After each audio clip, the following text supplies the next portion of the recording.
और शेरको ने पूरे मिस्र को सलेबियों से पाक कर दिया।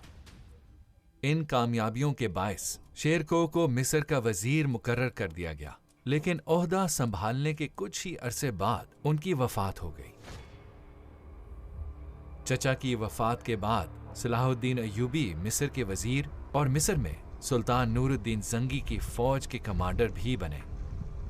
हेलो फ्रेंड्स, सत श्री अकाल, आदाब, नमस्ते, welcome back to our channel Ilahi reaction. आज आप अपने चैनल पर लेकर आए बहुत इंटरेस्टिंग वीडियो पे रिएक्शन, जिसमें हम रिएक्ट करने वाले हैं पैलेस्टीन का असली हीरो, जेरूसलम का फतेह सलाहुद्दीन अय्यूबी की दास्तां। तो सलाहुद्दीन अय्यूबी जो है वो एक लेजेंडरी मुस्लिम है। उनके बारे में हम लोग बहुत बार काफी सारी वीडियोस के अंदर सुन चुके हैं, बहुत बार उनका नाम आता है, पर वो पैलेस्टीन के असली हीरो हैं। मतलब उन्होंने ऐसा क्या किया पैलेस्टीन में, ये हमें आज की वीडियो से पता चलेगा। तो चलिए पहले वीडियो देखते हैं, फिर इसके बारे में बात करेंगे। इनकी जांबाजी की जो कहानियां हैं वो हम बहुत सारी वीडियोस में सुन चुके हैं, और हमने जब उनके बारे में सुना कि वो कितनी ब्रेवरी से उन्होंने कितनी सारी जंगें लड़ी हैं और किस तरीके से उन्होंने अपनी ताकत का लोहा मनवाया है, तो चलिए देखते हैं कि इस वीडियो में हमें क्या कुछ खास जानने को मिलेगा। तो बिना किसी देरी के शुरू करते हैं आज की इस वीडियो को। सलाहुद्दीन अय्यूबी, सलादीन के नाम से मशहूर,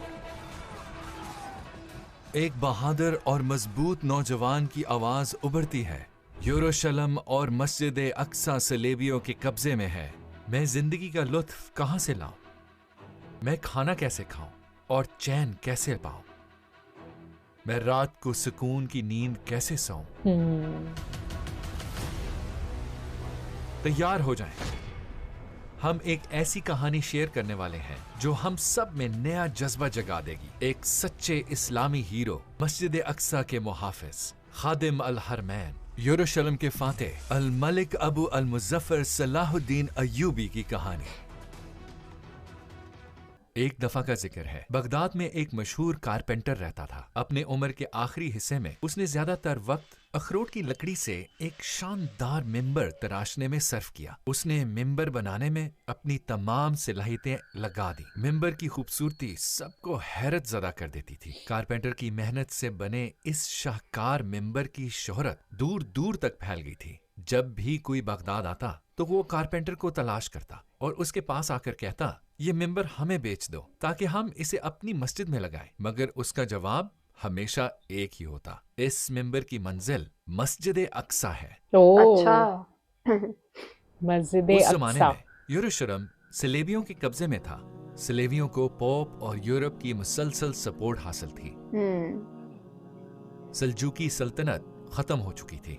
अनातोलिया और मेसोपोटामिया कई छोटी इस्लामी रियासतों में बट गई थी और वो आपस में मुसलसल झगड़ती रहती थी। मिस्र में बातनिया फातमी फिरका बन गया था, जिसने मुसलमानों को अंदर से कमजोर कर दिया था। इन चैलेंजेस के बायस यरूशलेम वापस लेना मुसलमानों के लिए सिर्फ एक ख्वाब था, ऐसा ख्वाब जो हकीकत से बहुत दूर था। इसके बावजूद कारपेंटर पूरे एतमाद के साथ सबको यही जवाब देता रहा, मुझे यही काम आता है, मैं कारीगर हूँ, मैं मिंबर तराशता हूँ। काश किसी दिन कोई बहादुर मुसलमान उठे और यरूशलेम आजाद करवाए तो ये मिंबर अपनी असल जगह पहुंच जाए।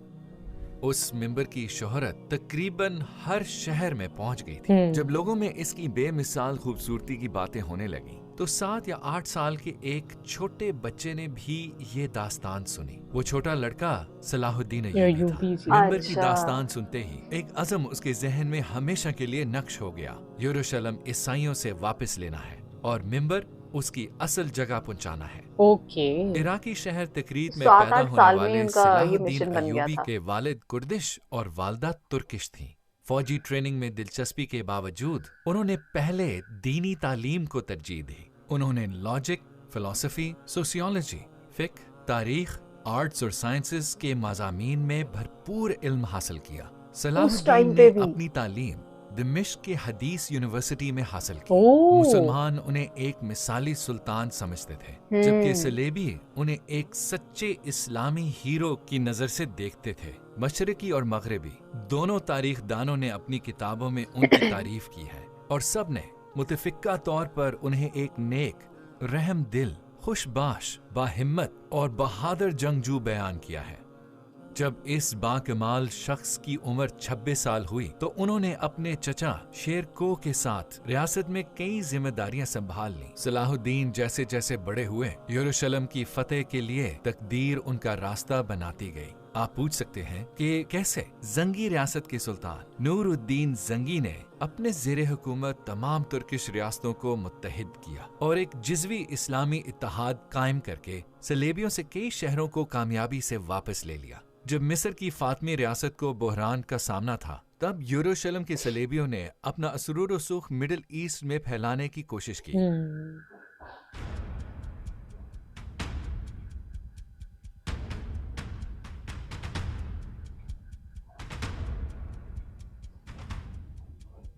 सलेबियों ने 1168 में काहिरा का घेराव कर लिया। सुल्तान नूरुद्दीन जंगी ने भी अपनी नजरें मिस्र पर जमा ली, क्योंकि मिस्र का कंट्रोल पाने का मतलब अपने दुश्मन पर जंगी बर्तरी हासिल करना थी। फातमी रियासत ने नूरुद्दीन जंगी से मदद तलब की। सुल्तान ने अपने कमांडर्स शेर को और सलाहुद्दीन को रवाना किया।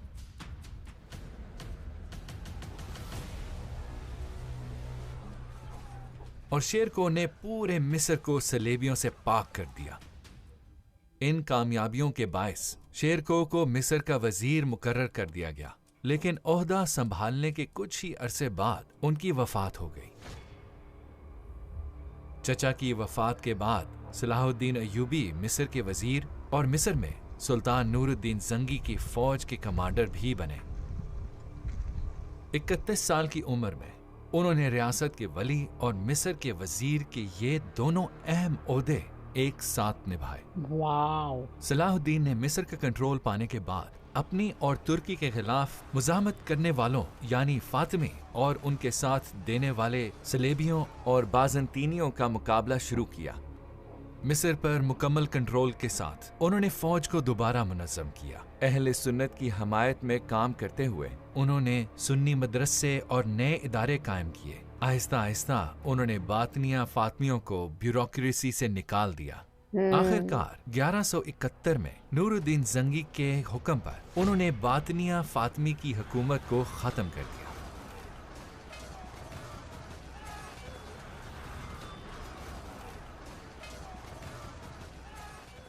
उस दौरान उन्हें एक इंतहाई गमनाक खबर मिली।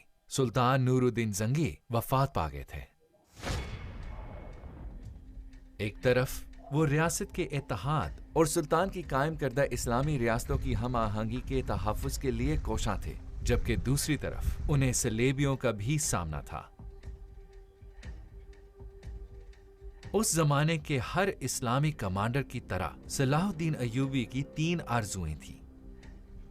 मुसलमानों का इत्तेहाद महफूज रखना, यरूशलेम को वापस लेना और कस्तंतुनिया या इस्तांबुल को फतह करना। इस्लामी रियासतों का इत्तेहाद कामयाब जंगों और सलेबियों के खिलाफ जिद्दोजहद से मजबूत हो गया था। अगला मकसद यरूशलेम को वापस लेना था। काजी बहाउद्दीन इब्न शद्दाद यरूशलेम के लिए सलाहुद्दीन अय्यूबी की मोहब्बत और उमंग को इन अल्फाज में बयान करते हैं। यरूशलेम के लिए उनके गम और दुख का बोझ इतना ज्यादा था जिसे पहाड़ भी ना उठा पाते। यूं महसूस होता जैसे कोई माँ अपने खोए हुए बच्चे के लिए गमज़दा हो। वो अपने घोड़े पर सवार होकर निकलते और मुसलमानों को यरूशलेम की आजादी की खातिर जिहाद के लिए बुलाते। वो मजमा से खिताब करते और पुकार कर कहते, ऐ मुसलमानों, इस्लाम की खातिर, इस्लाम के लिए। गम के आंसू हमेशा उनकी आंखों में होते, क्योंकि यरूशलेम सलेबियों के कब्जे में था। वो कहा करते, जब तक यरूशलेम और मस्जिद अल अक्सा सलेबियों के कंट्रोल में है, मैं कैसे मुस्कुराऊं, मैं कैसे इत्मीनान पाऊं, और मैं खाना कैसे खाऊं, और रात को चैन की नींद कैसे सोऊं। सलाहुद्दीन अय्यूबी यरूशलेम वापस लेने के लिए पुरअज़म थे, लेकिन यरूशलेम फतह करने से पहले सूरत हाल का बगौर जायजा लेना जरूरी था। उन्होंने महारत से कई गैर मुनज़्ज़म फोर्सेस को जमा और मुनज़्ज़म करके ताकत का तवाज़ुन अपने हक में बदला। उनकी बुनियादी तवज्जो लतीनी सलेबी रियासतों पर थी। इस दौरान यरूशलेम का बादशाह मर गया और गी ऑफ लुसिनिया उसका जानशीन बना। सलाहुद्दीन अय्यूबी ने कदम ब कदम आगे बढ़ना शुरू किया। उन्होंने हल्ब पर कब्जा करने से पहले दियारबकर, ओरफा, हैरान, रका, काबूर, नसीबीन और बहुत से शहरों को फतह किया। ये तमाम शहर यरूशलेम के रास्ते पर जंगी अहमियत के हामिल थे।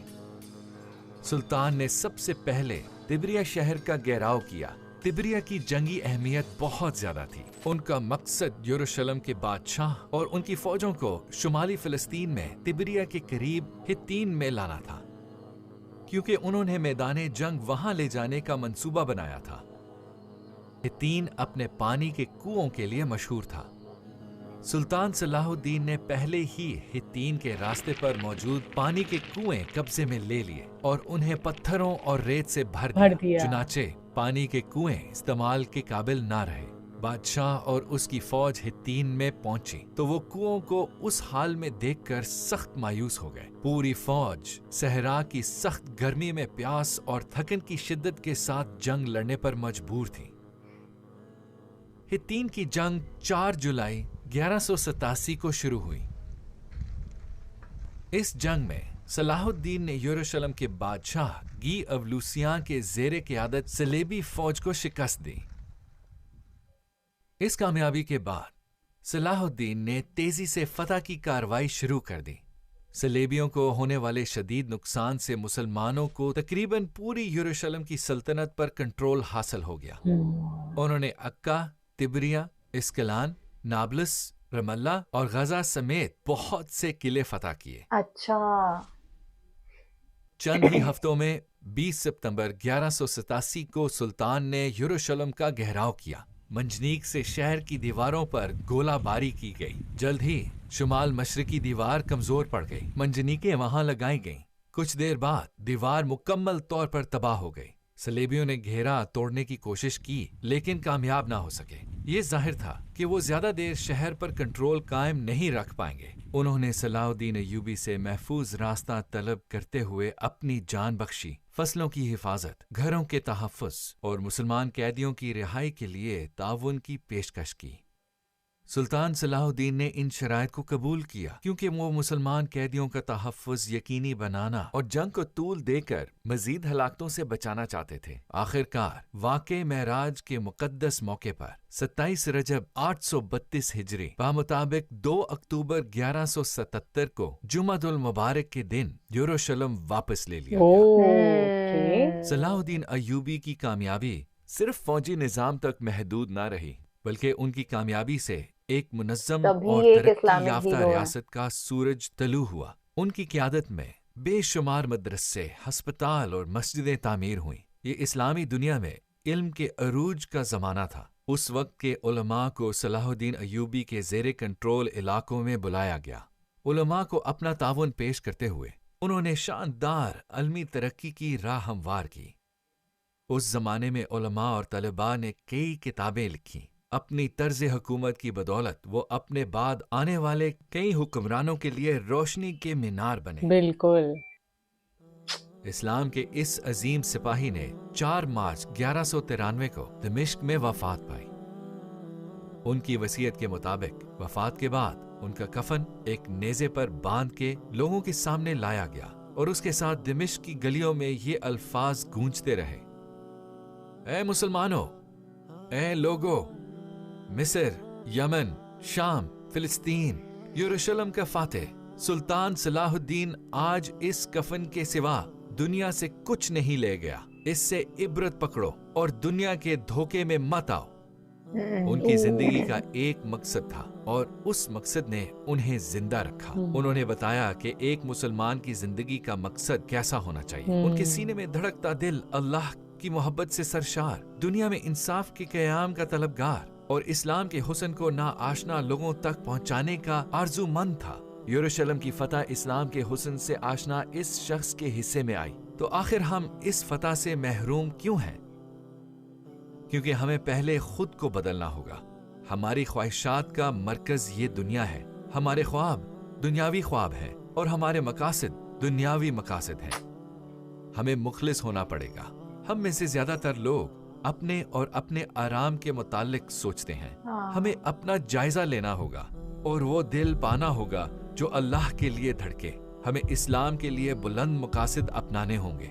याद रखें, अजीम सुल्तान सलाहुद्दीन की तरह एक दिन हमारे जिस्म भी कफन में लिपटे होंगे और उन कफनों में कोई जेब नहीं होगी। आज की वीडियो इतनी अच्छी थी। सलाहुद्दीन अय्यूबी के बारे में हम लोगों ने अपना 6th और 7th में पढ़ा हुआ है थोड़ा बहुत, बट हाँ, हम भूल चुके थे। पर उनका नाम कहीं न कहीं हमारे ज़हन में था, हमें याद था कि वो एक इस्लामिक हीरो थे। पर उन्होंने क्या किया था, ये हमें आज की वीडियो से पता चला। मतलब उन्होंने जेरूसलम को आज़ाद करवाया था और उनके लिए उनके मन में कितना प्यार था कि वो उठते-बैठते मतलब पूरा टाइम इमोशनल रहते थे, वो मुस्कुरा नहीं पाते थे अच्छे से। ये सारा हमें आज की वीडियो से पता चला और उन्होंने कितनी सारी उनकी बड़ी-बड़ी अचीवमेंट्स थी जो उन्होंने करी हैं। सच में मतलब बहुत इंटरेस्टिंग थी और बहुत मजा आया आज की वीडियो देख के। आज की वीडियो से हमें ये पता चला कि सलाहुद्दीन अय्यूबी जी ने कितने ज़्यादा सैक्रिफाइस किए, मतलब मुसलमानों को उन्होंने पूरा रेडी किया कि हमें जेरूसलम जो है वो ईसाइयों की कैद से छुड़ाना है, और उसके लिए उन्होंने अपनी लाइफ को कितना ज़्यादा सैक्रिफाइस किया। तो आई थिंक आज की जो वीडियो थी वो एक बहुत बड़ा हमारे लिए एक मैसेज थी कि अगर आपके जीवन में आपका कोई मकसद है ना, तो आपको कोई हरा नहीं सकता उस चीज़ को पाने के लिए। तो आई थिंक सलाहुद्दीन अय्यूबी जी उसके जो है एक बहुत बड़े हीरो बनकर सामने आए कि उन्होंने अपने जीवन में इस चीज को ठाने रखा और लास्ट में जीत उन्हीं की हुई। तो आज की वीडियो हमारे लिए बहुत नॉलेजेबल थी। तो ठीक है गाइस, इसके साथ इस वीडियो को यहीं पर एंड करते हैं। होप करते हैं आपको भी पसंद आई होगी। वीडियो अच्छी लगी है तो वीडियो को लाइक करना, चैनल पे नए हो तो चैनल को सब्सक्राइब करना, कमेंट सेक्शन में जरूर बताना ये वीडियो कैसी लगी और हम मिलेंगे एक नई वीडियो में। तब तक के लिए ओके, ओके बाय। बाय।